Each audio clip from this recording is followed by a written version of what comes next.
mas direito administrativo das possibilidades. Por que um direito administrativo das possibilidades e o que seria isto?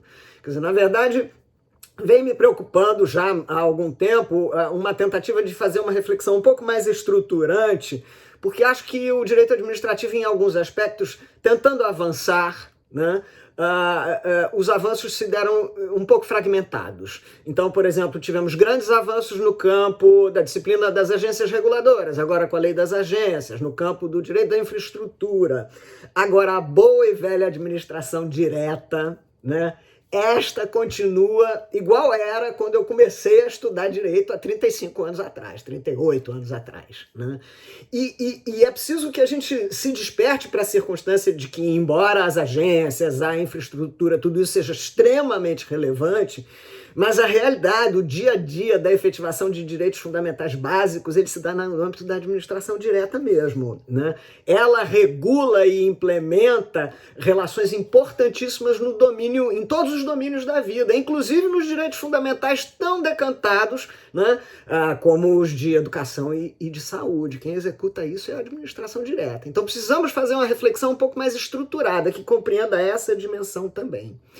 E aí a gente precisa abdicar. O professor Marcos Nóbrega, uma vez no congresso do IBDA, fez uma palestra deliciosa mostrando o direito administrativo do faz de conta, né? Dizia como o nosso modelo tradicional trabalhava com mitos, contos, né? Coisas, figuras místicas e tal. E eu acho que é preciso que a gente supere esse direito administrativo mitômano, né? Um direito administrativo que criou uma versão para si mesmo, né? Do que faz a administração, como ela se relaciona e acredita nela, né? Que versão mística eu acho que o direito administrativo tem que superar? Aquela que a gente aprendeu na faculdade, de que o administrador público tem que encontrar a única resposta certa e precisa para o problema que se põe à administração, né? É isso que a gente aprende. Olha, o interesse público, que a gente aprende no singular, né? Ele será atendido de uma única maneira, que é a resposta ideal, certa, própria e adequada. E o administrador sabe disso. E se ele sabe, sabedor que é disso, se ele não implementa, é porque ele é desidioso ou improbo, né? Essa é a mística que a gente criou. E é uma mística mais fácil, né? Porque ela rejeita as complexidades do dia a dia, né? Ela rejeita a circunstância de que a administração pública, como nós, formula escolhas todos os dias. E aí, vejam, amigos, no outro dia ouvia eu umas considerações sobre no campo da economia comportamental, e aí vinha o profissional e dava a estatística que me pareceu assustadora. Dizia ele que um ser humano formula ao longo do dia cerca de 30 mil escolhas em um único dia, né? E isso assusta um pouco, mas se a gente for pensar, isto é rigorosamente verdade, né? Põe ou não põe o óculos? Acendo a luz? Está muito claro, está muito escuro. Ajeito a cadeira? Essa gravata está boa? Isso está... O dia inteiro a gente formula essas escolhas. A gente nem se dá conta disto, né? E se nós, cada um de nós individualmente, formula 30 mil escolhas por dia, quantas formulará a administração, né? E aí é lógico, a gente tenta um modelo mais simplificado, né? Tem uma única escolha certa, né? Esta escolha é a boa, vamos lá, quando a gente encontrar isso nos pacifica os corações, né? Bom, é esse modelo místico que eu penso que a gente precisa superar. E para isso, eu tenho 3 proposições que estão bem desenvolvidas no texto, mas das quais eu vou dar só uma notícia brevíssima. Primeira proposição é que nós temos que naturalizar as incertezas. A administração pública navega no campo das incertezas. E não é agora por causa da pandemia, não. Claro que agora isso é muito mais agudo, né? A vacina funciona ou não funciona? O medicamento funciona ou não funciona? Isolamento social, lockdown, agora é mais agudo. Mas esse é o dia a dia da administração, né? Essa política pública é a boa, ela vai dar resposta ou não vai dar, né? Então a administração pública navega no campo das incertezas, porque ela tem limitações cognitivas. E é por isso que a mística de que ela sabe de antemão a única e boa resposta certa é uma mística equivocada. Segunda coisa que a gente precisa naturalizar é a circunstância de que a administração convive com soluções plurais. Deve conviver com soluções plurais.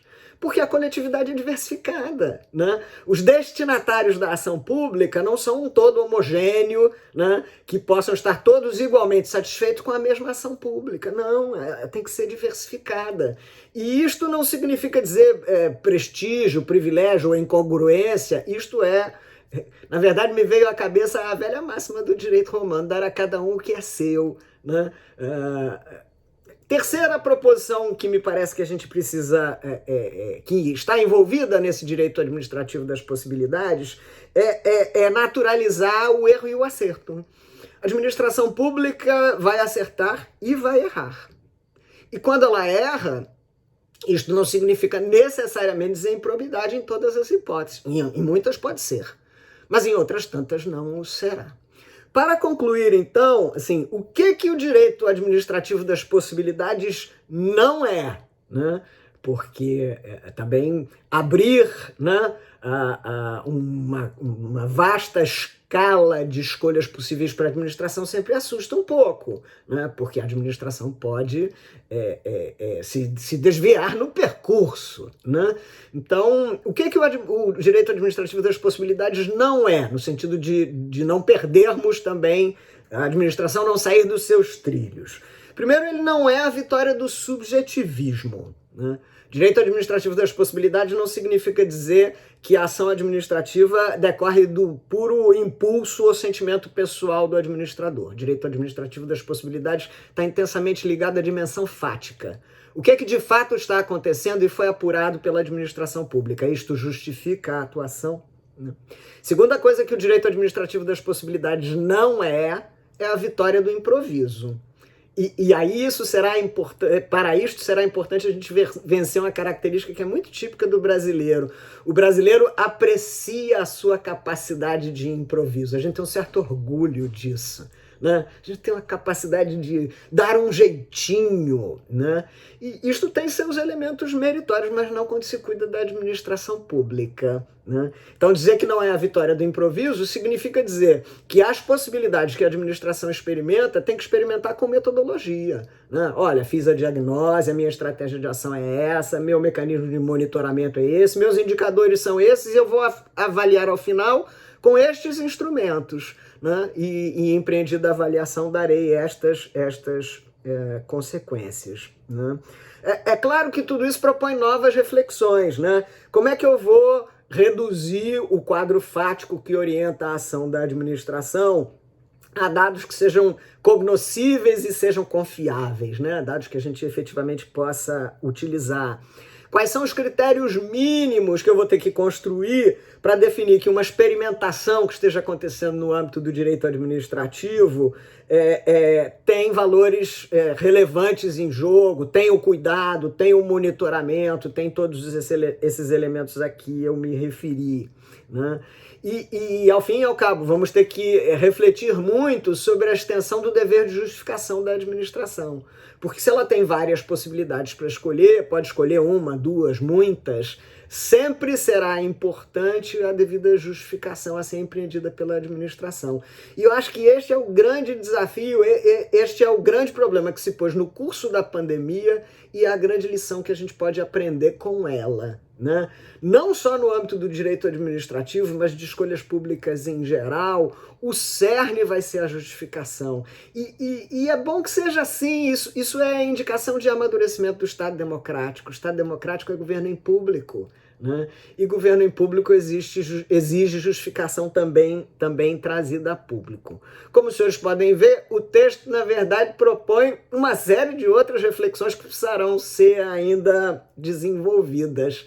Mas aí eu concluo a minha intervenção com a frase do Ralph Lauren, que não é jurista, mas ainda assim merece, no contexto, ser citado. Ralph Lauren dizia assim: eu amo o desafio de ideias novas. Eu também. Obrigado.